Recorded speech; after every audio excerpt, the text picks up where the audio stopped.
Hello বন্ধুরা, আমি genius kitchen থেকে আপনাদের সবার নতুন বন্ধু জিনিয়া মুখার্জি বলছি। বন্ধুরা, এই বৃষ্টি ভেজা সন্ধ্যাতে এক কাপ গরম ধোঁয়া ওঠা চা আর তার সঙ্গে যদি থাকে মুচমুচে স্বাস্থ্যকর বিট গাজরের চপ এবং টক মিষ্টি ধনেপাতা তেঁতুলের চাটনি, তাহলে তো সন্ধ্যাটাই হয়ে ওঠে একেবারে জমজমাট, তাই না কি? আমি আজ আপনাদের সঙ্গে শেয়ার করতে চলেছি খুব সহজ সুস্বাদু এবং পুষ্টিকর বিট গাজরের চপ বানানোর একটা রেসিপি।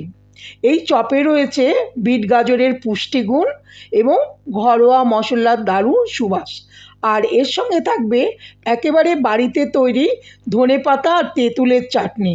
এই চপের স্বাদকে আরও কয়েক গুণ বাড়িয়ে দেবে। এই রেসিপিটা খুব কম উপকরণ আর অল্প সময় বানানো যায়। আড্ডা দেওয়া সন্ধ্যা আর বিকালের জলখাবার কিংবা হঠাৎ চলে আসা অতিথি আপ্যায়ন, সব ক্ষেত্রেই এটি কিন্তু হতে পারে একদম অসাধারণ আইটেম। তাহলে চলুন আর দেরি কেন, শুরু করে দিই। কিভাবে আপনারা খুব সহজেই তৈরি করবেন এই মুচমুচে বিট গাজরের চপ আর মুখে লেগে থাকা ধনেপাতা তেঁতুলের চাটনি। ঠিক আছে, আপনারা দেখতে শুরু করে দিন। আর ভিডিওটি যদি ভালো লাগে তাহলে অবশ্যই একটু লাইক করবেন প্লিজ, চ্যানেলটিকে সাবস্ক্রাইব করবেন।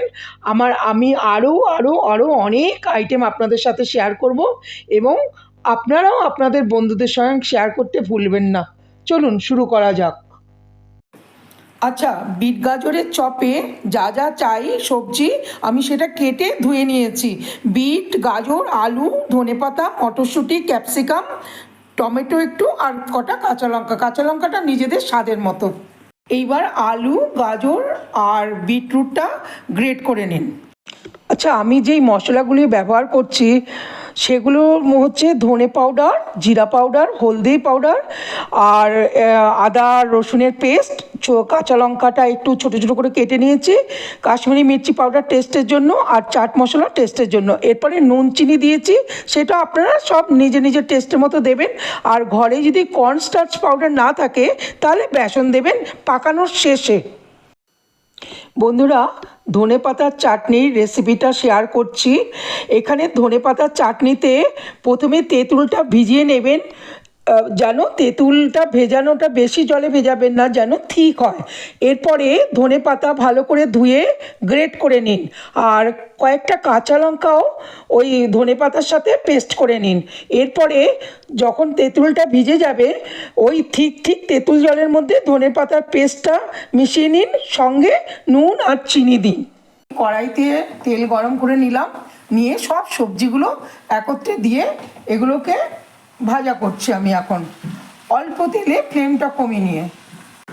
আপনাদের যেই মশলাগুলো দেখিয়েছিলাম সেগুলো আমি এবার দিয়ে দিলাম, কেননা অনেকটা ফ্রাই হয়ে গেছে।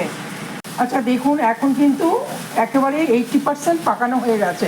আমি টেস্টের জন্য দুটো ডিম দিলাম, আর যারা ভেজ খান তারা কিন্তু ডিম দেবেন না। আচ্ছা, আমি এবার কর্নস্টার্চ পাউডারটা একটু দিচ্ছি।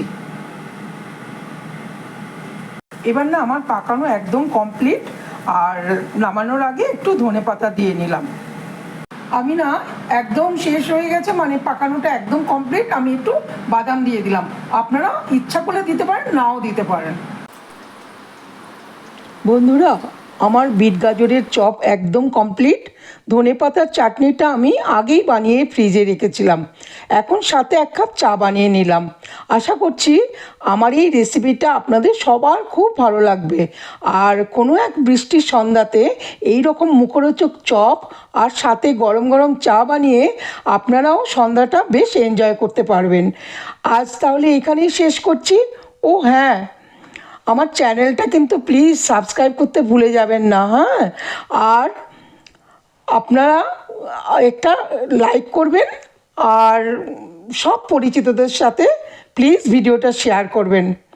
আপনারা সবাই খুব ভালো থাকুন, সুস্থ থাকুন। আমি আবার আপনাদের কাছে নতুন রেসিপি নিয়ে আসব। অনেক ধন্যবাদ জানাচ্ছি আপনাদের সবাইকে আমার ভিডিওটা দেখার জন্য। वीडियोस बनाने हैं, फिल्मोरा है ना।